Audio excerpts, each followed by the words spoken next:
Good morning, everybody out there. We're going to call this your Sunday morning sermon.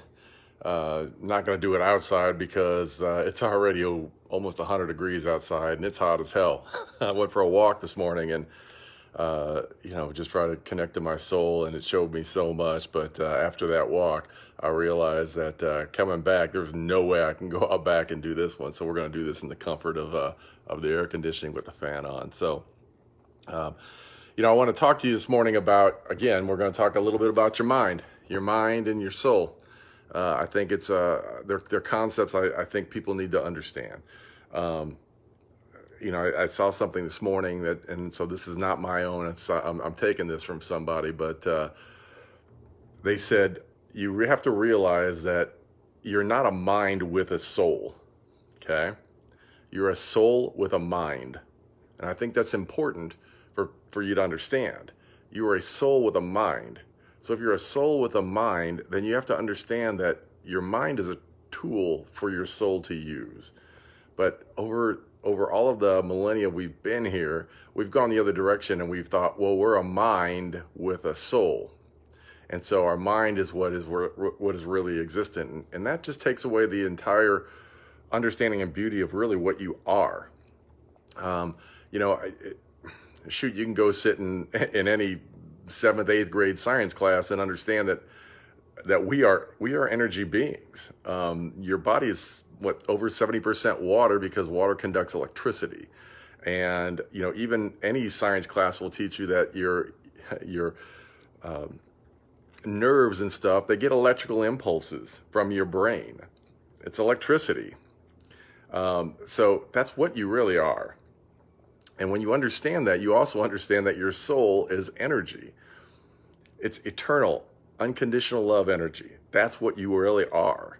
And you incarnate here and you have this mind to be able to use, but that mind doesn't operate on unconditional love energy, which is the energy of your soul. That mind operates on the energy that is here on this plane. And that energy that's here on this plane is all fear-based energy. Everything here is fear-based energy. And it's a very weak energy compared to the love energy from your soul. It's a very weak energy. So on this plane, again, we've talked about a lot of times about the duality, right? So you have fear, and the opposite of fear is love. But our image, our understanding of what love is weak. It's that love that we believe is here is all based on fear. Think about it. Since you're a little kid, you're taught, well, you got to go find if you're a man, you got to go find a woman so you can be complete. That's not how it works. You are complete. Whether you're with somebody or not, you are complete. What we end up doing is we end up going out and we end up trying, being afraid to be alone, because we feel like being alone means we're not complete. And so we go out and we try to find, whatever our other half is, whether we're heterosexual or homosexual or whatever, we try to find out what our other half is. It's all fear-based. It's all because, well, if I don't find that person, I won't be complete. And, that really hurts. That hurts you and it hurts the other person, because when you're not finding the person that is your person and you're going by chemistry and checklist, you realize that that's why so many relationships fail. It's interesting when I talk about, kind of how the ego plays in this world, and how the ego plays with your mind, and that truly is, that's the true enemy here is your ego, because your ego wants to control you. Your ego doesn't want you to know that your soul is in charge, because with your soul, you just have to trust it and you're not in control anymore. And that is a very scary thought for your ego. So it doesn't want you to be connected to your soul. The funny part about that comment is, I heard this the other day and it made so much sense. It was actually on a movie that talked about, they want you to think you're alone, because when you think you're alone, then they are in control, but you're not alone. And, immediately we start thinking about people, we start thinking about governments, but no one ever looks in the mirror and thinks about their ego. Now think about that. When your ego makes you think you're alone, then the world seems really, really kind of a scary place. And man, it can really control you. Then it can tell you what groups you should be part of, what friends you should have. Everything about you now from your history from growing up is what validates you. If you grew up and people said you were gorgeous, oh, you're so beautiful, you're so physically beautiful, then in your mind you think you're beautiful. If you grew up and people said, oh, you're not very pretty, then you grew up and you thought, oh, well, physically I'm not pretty. None of that shit's true, folks. None of that shit is true. That's all fear-based energy that has been embedded in your mind by your ego in order to create a sense of control for itself, but it's not real. And we talked about this, and I talked about this on my YouTube channel, that your ego likes to take the trauma in your life and use it to make you think you're alone. That's why people don't like to talk about their traumas. But pretty much when you look at all of the things that you do in your life, there generally speaking is a trauma associated with that. So Tony, I had a conversation with a friend the other day, and we talked about Tony, the ego or the being that was in me before. And I'll go ahead and share this. I shared with that person that I'm about a week away from being 1 year celibate. And she was like, what the fuck are you talking about? And I said, I know that's strange because Tony was a sex addict.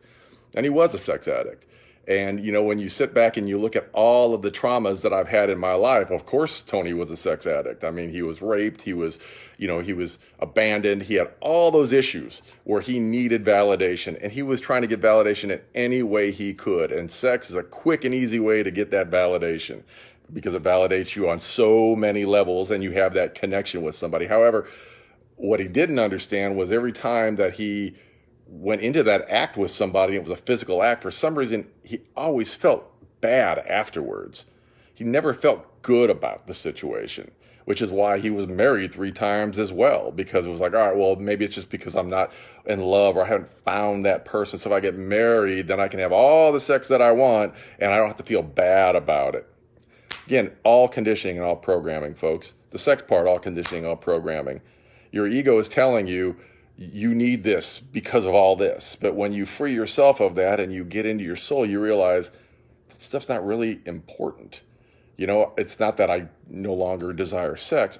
Absolutely, I do. However, I want a soul connection before I choose to share my soul with another human being. That's a completely different experience. It's a completely different experience. I'm sure many of you have met someone you really, truly just had a connection with and truly loved. Compare the sex with them to, like, say, a one-night stand. Not even comparable. It's not even comparable. The sex is, like, mind-blowing compared to everything else. But yet we all still clamor to everything else because we think that is where our salvation lies. It's not. So your ego uses all these things to try to control you and try to direct you. In fact, I think if you consider your ego as being another being in your body or another creature, I jokingly call it my parasite, you start to see that like everything in duality is duality, but you don't understand that your ego and your soul is also duality. So, I hear this a lot. Well, it's us versus them. And I really, over the last several weeks, I've sat down and I've thought about us versus them. Well, what is us versus them? Well, let's see. Us, is us me and all my friends and my family? No, because I've had friends and I've had family who, since I woke up, have chosen to not be in my life. So us became them. So who's us? Because the us always changes and the them always changes, right? Some people are like, well, I like, we should vote for Biden because Trump's awful. So it's us versus them. It's us, Biden, or Democrats versus the Trumpers. Well, it's going to change because at some point Trump won't be there. Then it'll be, okay, it's us who are more progressive or liberal versus them who are more, us and them is always going to change. It's always going to change.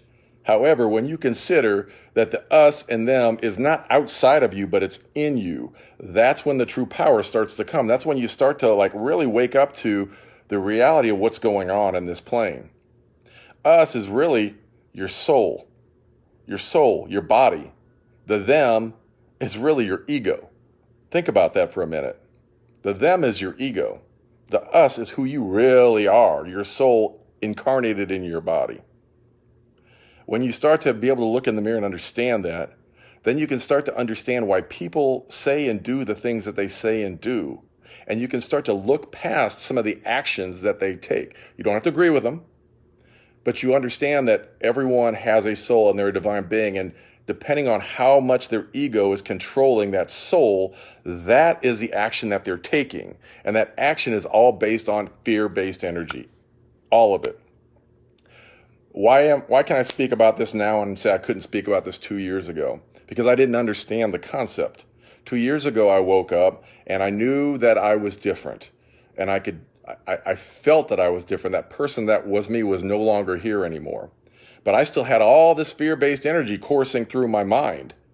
Because, I woke up and I was like, oh my God, now I've got to be everybody's friend. Everyone's got to like me. I want to love everybody. And oh, what if they don't like me? Oh, this person doesn't like me. What did I do? Did I do something? And it was all this fear-based energy. And then last summer, based on a situation that happened, I was kind of pushed off into solitude. And I don't look at that as a bad thing. It's actually a good thing. I actually think the reason that happened was my soul really wanted me to be alone, because even people who call me family and call me friends, they didn't reach out very often. And I don't believe it's because they didn't love me. I believe it's because my soul was saying, Anthony, I want you to be alone. I need you to be here with me. I need you to start to be able to visualize these fears and understand that these fears are not what make up you. And that's when I started to truly become me. When I started to realize I don't need anybody else in the world to be happy. I don't need anyone else in the world for peace. I don't need anyone else in the world for bliss and joy. I don't need anyone else. I just need me. And I am a beautiful, divine being. I see all of you all as beautiful, divine beings ever since I woke up. But it was still difficult for me to understand that the most beautiful divine being I've ever seen is the person that sits in these eyes that I get to see every day. And I'm starting to understand what that means when it comes to unconditional love. You can't think about this. If you can't unconditionally love yourself, how can you unconditionally love anyone else in the world? You can't. But what keeps you from unconditional love? Trauma, ego, fear-based energy. Those things need to be shed. You need to start shedding those things in order for you to truly love and appreciate the being you are. There's a part of me that sits on here right now, and it rings in the back of the head now, and it says, oh, well, you know what, Anthony, when you say all this thing, people aren't going to agree with you. People are going to start judging you. They're going to start saying, oh, he's gone off his rocker, or he's crazy, or oh, he's not a good person, or oh, he's speaking against me. The truth is that when you get to a space where I'm at, you understand that I am sending a message from my soul to your soul. And I'm not afraid of who's going to like it, who's not going to like it, how it's going to be taken, how it's not going to be taken. Because the message I'm sending is a message of unconditional love. That is going to resonate with anyone. We're so afraid of unconditional love. Think about it. We embrace tyrants in our society. And people of unconditional love, and I'll just name three. I mean, there are many, many. They're the ones we really fear. I'm going to use Jesus. I'm going to use MLK. I'm going to use John Lennon. All believed in something different. They believed in unconditional love. And what did we do? Our egos decided that we were too scared of that, and so we killed them all. Okay? Yet no one killed Hitler. No one killed Hitler. No one killed Genghis Khan. They were all tyrants. They were all of the ego. Yet they were embraced. They were followed. They were loved. But the people who preach unconditional love, that's a very scary thing for ego, because unconditional love dictates that ego needs to die, that ego needs to be shed for you to really be you. Think about it, Christians, my Christian friends out there. Isn't that really the journey? Isn't that what Christ did? When Christ was here, when Jesus was here on this earth, did Jesus, go through and preach, you better do this or else you're going to hell? No, he didn't. He reached out to people through unconditional love. He loved everyone. And he said that your job on this earth is to love your neighbor as you love yourself. The problem is our ego has prevented us from truly loving ourselves.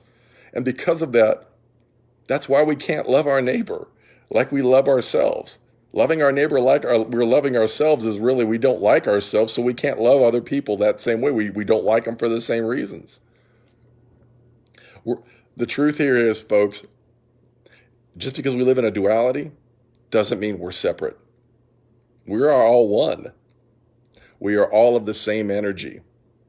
What energy? The energy of Creator. Why? Because Creator created every single one of us from His energy, which means we are all energy beings made from the same divine spark of Creator, because every religion says Creator created you in His image. They all say that. So you are of divine spark. Your soul is of divine spark. Your ego is not. It's of fear-based energy. But your soul is of divine spark. So all souls are beautiful. All souls are pure. All souls are of light. Think about that next time you look in the mirror. I'm not even going to ask you to look at your neighbor and think that way. I just want you to start off by looking in the mirror and seeing how beautiful you are. Because the truth is, the longer I am here on this plane, I see how beautiful you are. I see how amazing you are. And what hurts me is to see you not see how beautiful you are. What hurts me is to see you not see what you are capable of. What hurts me is to see you continuing to go through those same loops over and over again when I can see there's so much beauty there and there's so much more. Start by looking in the mirror, looking into your eyes, getting out of your mind, and overcoming all of those things that are of fear. Some of you say, Anthony, you'd like to do karaoke and you post it on Facebook. Is that because you want attention? No. Some of you who have watched my journey know that that was a huge, huge fear of mine, was to sing in front of people, because I didn't think I had a good voice. It was a huge fear, and I thought, this is a silly fear. I'm going to overcome this fear. That's why I do karaoke and I put it live, or I put videos on. It's not because I don't even care if you watch it. I just do it because it's a fear that I'm not going to let this fear control me. These videos I do, it's because there's a fear of being able to and to come out and speak about this unconditional love. It was a fear in the beginning. I'm not going to let that fear control me anymore. My soul has spoken to me, and my soul has said, you have a message to share, and you need to share that message. That's your purpose. So whatever my mind says in here about what you're going to think about that, I don't care, because I know I'm doing what I'm supposed to be doing. So that's your Sunday morning sermon. I hope that y'all got something from this, and I love y'all very much. I do love y'all very much, and I'm here for you.